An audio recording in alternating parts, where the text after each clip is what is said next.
Paz do Senhor, meus amados irmãos, aqui quem vos fala é Gesiel Barbosa. Venho, através desse vídeo, falar um pouco acerca da lição de número 3, que tem por título A Mordomia da Alma e do Espírito. Observe que essa lição é uma lição que trará o conceito de alma e de espírito. Mas primeiramente eu quero falar acerca da tricotomia do homem. Como assim? Sim, o homem é formado de 3 partes distintas: espírito, alma e corpo. É chamada a triunidade humana. A Bíblia diz em 1 Tessalonicenses, capítulo de número 5, versículo de número 23, e todo o vosso espírito, alma e corpo. Observe que em toda a Bíblia, essas partes vão ser faladas de maneira que o homem entenda que ele é formado de espírito, de alma e de corpo. O corpo foi o próprio Deus que formou do pó da terra. O corpo é a casa.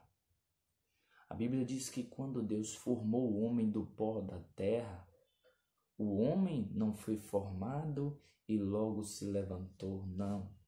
Ele precisou da parte imaterial, que é chamada do fôlego de vida. Como assim? Deus soprou em sua narina o fôlego de vida e o homem se tornou alma vivente. Logo, a criação do homem foi completa, porque todo ser humano é formado de espírito, de alma e de corpo. O corpo é a casa. O espírito é o fôlego de vida vindo da parte de Deus. E a alma é a sede dos sentimentos e da emoção. Scofield, ele escreveu: sendo o homem espírito, é capaz de ter conhecimento de Deus e comunhão com Ele. Sendo alma, ele tem conhecimento de si próprio.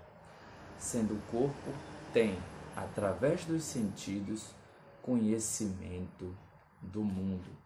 Então a primeira coisa a entendermos é isso, que o homem ele é composto de espírito, de alma e de corpo. A alma, o termo bíblico no Novo Testamento para designar a alma é psique, que dá o sentido de alma e vida. A alma é a base das experiências conscientes e equivale na Bíblia à própria vida ou à personalidade do próprio homem. Observe que Cristo mostrou que a alma é a sede dos sentimentos, quando ele se expressa em Marcos capítulo 14, versículo 34, ele diz: a minha alma está profundamente angustiada até a morte. Angústia fala de um sentimento. Então a alma é o centro das emoções. Observe que o salmista falou no Salmos de número 42, no verso 5, por que estás abatida, ó minha alma? E por que te perturbas dentro de mim? A alma consegue trazer para o homem exterior aquilo que ela está sentindo. Paulo mostrou em Coríntios que existe o homem interior e existe o homem exterior. O homem interior é a parte imaterial do homem e o homem exterior é o corpo. Observe que Provérbios diz que a alma alegre formoseia o rosto, o coração alegre traz no rosto a sua expressão. Então, a alma consegue expressar-se através do corpo, mas a alma só consegue ter vida através do espírito. O espírito é a fonte de energia da alma. Observe que a alma só se tornou vivente quando o fôlego de Deus foi soprado nas narinas do homem. E ninguém, a não ser a palavra, pode dividir a alma do espírito, como diz em Hebreus capítulo de número 4. Então, como nós vamos falar acerca da alma? Vamos falar primeiramente acerca da origem. A lição traz as 3 teorias acerca da origem da alma. A teoria da pré-existência, que está baseada na reencarnação, que diz que existem almas no mundo espiritual e que elas são postas nas pessoas que são geradas, até mesmo para trazer um sofrimento, porque as almas, segundo eles, que viveram anteriormente, viveram em pecado, eles precisam passar por esse processo novamente, mas a Bíblia não traz, e não existe fundamento bíblico para trazer verdade, para fazer com que essa teoria seja verdade.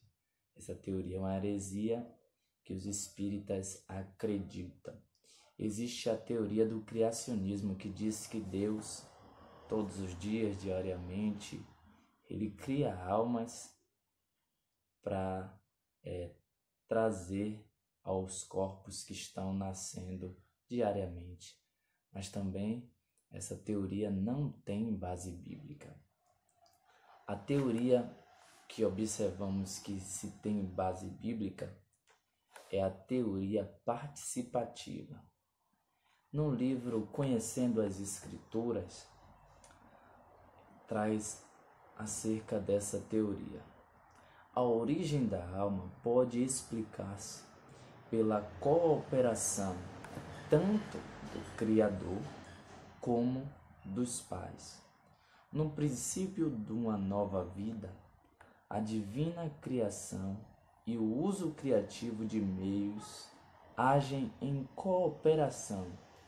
O homem gera o homem em cooperação com o Pai dos Espíritos. O poder de Deus domina e permeia o mundo. Atos dos Apóstolos 17, 28. De maneira que todas as criaturas venham a ter existência segundo as leis que ele ordenou. Portanto, os processos normais da reprodução humana põem em execução as leis da vida, fazendo com que a alma nasça no mundo. Então, a teoria que é bíblica e que nós acreditamos é a teoria da cooperação, que a lição chama de teoria da participativa, que é Deus com o homem. O homem e a mulher formam um novo ser com a cooperação de Deus. E o Espírito? Quando falamos acerca da conceituação do Espírito, a palavra usada no Novo Testamento é pneuma, que pode se referir a, primeiro, parte imaterial da personalidade humana. 2. O próprio ser da pessoa. 3. O espírito do homem é a fonte do discernimento. Está lá em Marcos capítulo 2, versículo 8. É a fonte das emoções. Está lá em João 11, 33. E da vontade.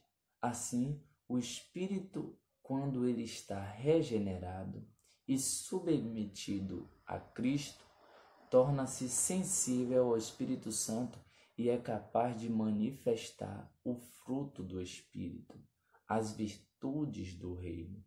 Observe que quando falamos do Espírito, o Espírito de Deus testifica com o nosso espírito que somos filhos de Deus. Então, o Espírito, ele é a fonte das emoções e ele consegue, um espírito regenerado tem o contato e a comunhão com Deus. Observe que Jesus falou, vem a hora, já chegou, em que os verdadeiros adoradores adorarão em espírito e em verdade. O espírito do homem precisa ser regenerado. Por quê? Biblicamente, nós observamos que o espírito, ele pode ser dominado, mas só que nós precisamos deixar que o Espírito Santo domine o nosso espírito. Observe que a Bíblia fala de espírito